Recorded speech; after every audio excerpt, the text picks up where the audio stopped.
Hello student, welcome in math class. आज हम पढ़ेंगे टाइप ऑफ वेक्टर्स। इसके अंतर्गत हम पढ़ेंगे बहुत सारी चीज़ें। लोकलाइज वेक्टर क्या है, free vector, zero vector, unit vector.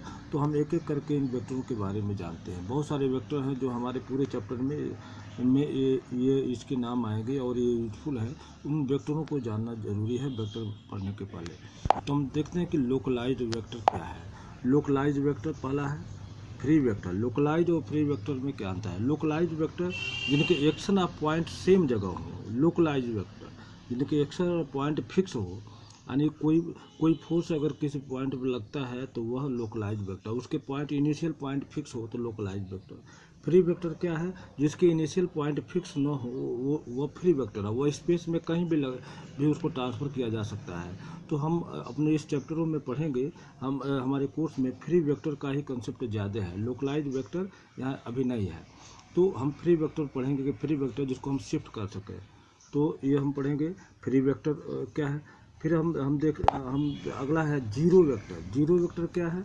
Zero vector ऐसा वेक्टर जिसकी मैग्नीट्यूड, हम जानते हैं कि वेक्टर जो है उसकी लेंथ जो है उसकी मैग्नीट्यूड बताती है, इसकी डायरेक्शन वेक्टर की दिशा बताता है। तो जीरो वेक्टर वह वेक्टर है जिसकी इनिशियल और टर्मिनल पॉइंट, जैसे ये टर्मिनल पॉइंट हेड है और टेल है इनिशियल पॉइंट, इनिशियल और टर्मिनल पॉइंट फिक्स हो, दोनों एक ही पर कॉन्साइड हो, तो वह जीरो वेक्टर है। जीरो वेक्टर को हम इस तरह से लिखते हैं, इस तरह से ये जीरो वेक्टर है। तो जीरो वेक्टर है। अब देखें यूनिट वेक्टर क्या होता है। यूनिट वेक्टर ऐसे वेक्टर जिनके मैग्नीट्यूड वन हो, जिनके मैग्नीट्यूड यूनिट हो। जैसे मैग्नीट्यूड यूनिट वेक्टर जो है, यूनिट वेक्टर की मैग्नीट्यूड वन हो तो हम कहेंगे यूनिट वेक्टर। जैसे वेक्टर ए का को हम लिखे, इसकी यूनिट मैग्नीट्यूड अगर इसकी वन है तो वो यूनिट वेक्टर कहलाएगा। ठीक है, यूनिट वेक्टर। को इनिशियल वेक्टर अगला है। को इनिशियल, पांचवा टाइप है को इनिशियल वेक्टर। को इनिशियल और को टर्मिनल एक साथ आते हैं। को इनिशियल वेक्टर जिसकी इनिशियल पॉइंट एक जगह पर है। ऐसे वेक्टर जिनके ये सारे को इनिशियल है, क्योंकि इनका एक्शन पॉइंट इनिशियल पॉइंट एक जगह पर है तो को इनिशियल वेक्टर कहेंगे। इसी के अपोजिट को टर्मिनल, ऐसे वेक्टर जिनका टर्मिनल पॉइंट सेम जगह पर हो, सेम पॉइंट पर हो।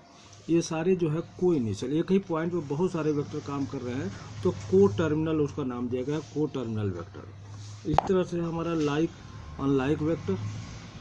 लाइक वेक्टर जो एक तरह के वेक्टर हो, लाइक वेक्टर जिनका डायरेक्शन सेम डायरेक्शन में हो तो लाइक वेक्टर, और अनलाइक जिनका डायरेक्शन अलग अलग हो। लाइक वेक्टर जैसे इस तरह से वेक्टर हो, बहुत सारे वेक्टर हो जो सेम डायरेक्शन में हो तो वो लाइक वेक्टर कहलाते हैं। अनलाइक वेक्टर अगर जो है एक अलग अलग डायरेक्शन में हो, इस तरह से बहुत सारे मिक्स हो अलग डायरेक्शन में, तो अनलाइक वेक्टर्स कहलाते हैं।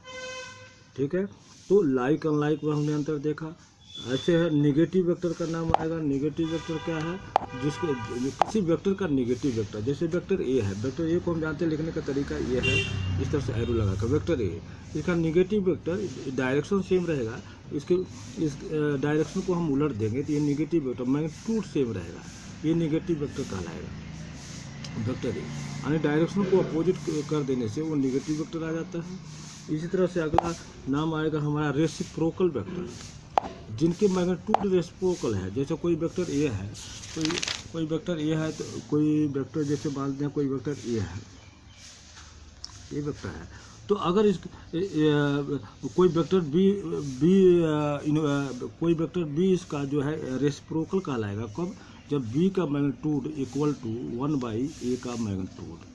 जब b का मैग्नीट्यूड 1/a के बराबर हो तो हम कहेंगे b is a reciprocal of a, या अथवा a is a reciprocal of b। इस तरह से हमारा टर्म आएगा कोलिनियर अथवा पैरेलल वेक्टर।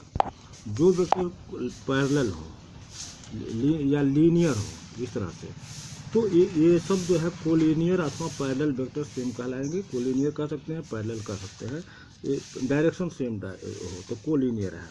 कोप्लेनर वेक्टर का जब नाम आए तो हम क्या समझेंगे? कोप्लेनर वेक्टर जो एक ही प्लेन में, हम जानते हैं कि वेक्टर जो है यूनिवर्स में स्पेस में हो सकता है, लेकिन प्लेन एक, जैसे टू डायमेंशन, जैसे जब मोबाइल का स्क्रीन टू डायमेंशन है, एक ही प्लेन में है तो कोप्लेनर वेक्टर है।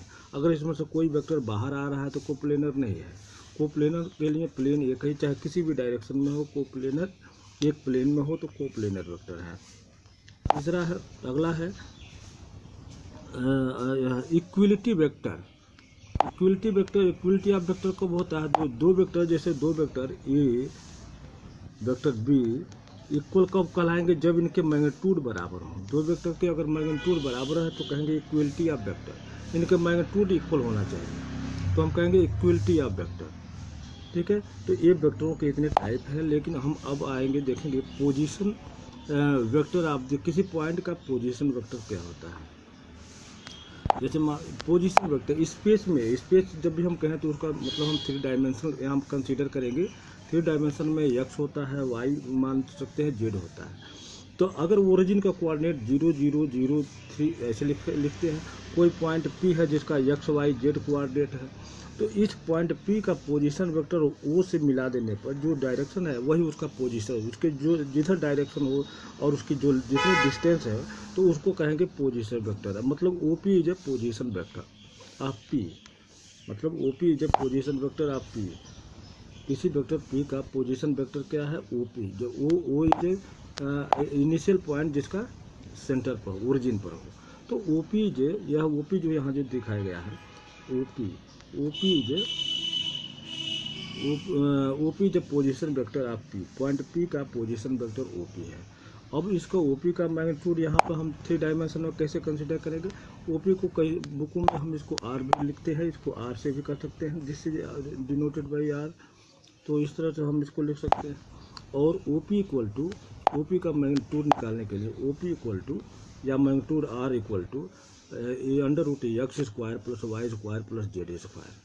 OP मतलब यह जो लेंथ है कोऑर्डिनेट सिस्टम में हम अगर जाएं तो दो पॉइंटों के बीच का डिस्टेंस क्या होता है, x2 - x1 का स्क्वायर, तो x - 0 का स्क्वायर प्लस y - 0 का स्क्वायर प्लस z - 0 का स्क्वायर।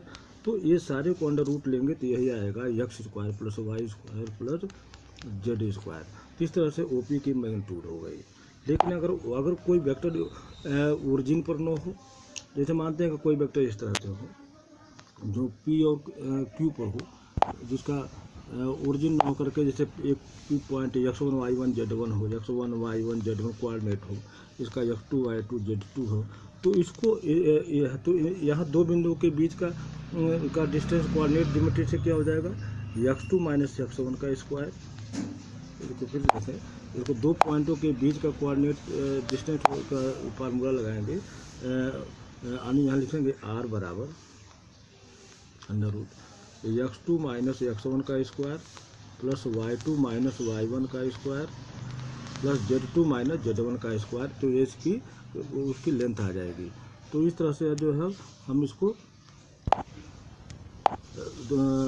पोजीशन वेक्टर हम लिख सकते हैं। और इसका जो इसको हम शिफ्ट कर सकते हैं ओरिजिन पर शिफ्ट करके इसको देख सकते हैं। अब ये अगर ये नया पॉइंट इसको मानते हैं V1 V2 V3 है, तो इस तरह से यह कोऑर्डिनेट यहाँ हो जाएगा x2 - x1 y2 - y1 z2 - z1, यहाँ कोऑर्डिनेट इसका माना जाएगा। इस तरह से ये किसी पॉइंट P का पोजीशन वेक्टर है। स्टैंडर्ड फॉर्म ये है, अगर वो उसका ओरिजिन जो है सेंटर पर है तो पोजीशन वेक्टर है। तो ये इतने प्रकार हैं हमारे वेक्टर के। और अगले वीडियो में क्लास में हम देखेंगे इनके बहुत सारे ऑपरेशन, अलजेब्रिक ऑपरेशन देखेंगे, मल्टीप्लिकेशन देखेंगे, प्रोडक्ट देखेंगे कैसे हो रहे हैं, और बहुत सारे रूल देखेंगे। और तो आज हम अपना वीडियो यहीं समाप्त करते हैं।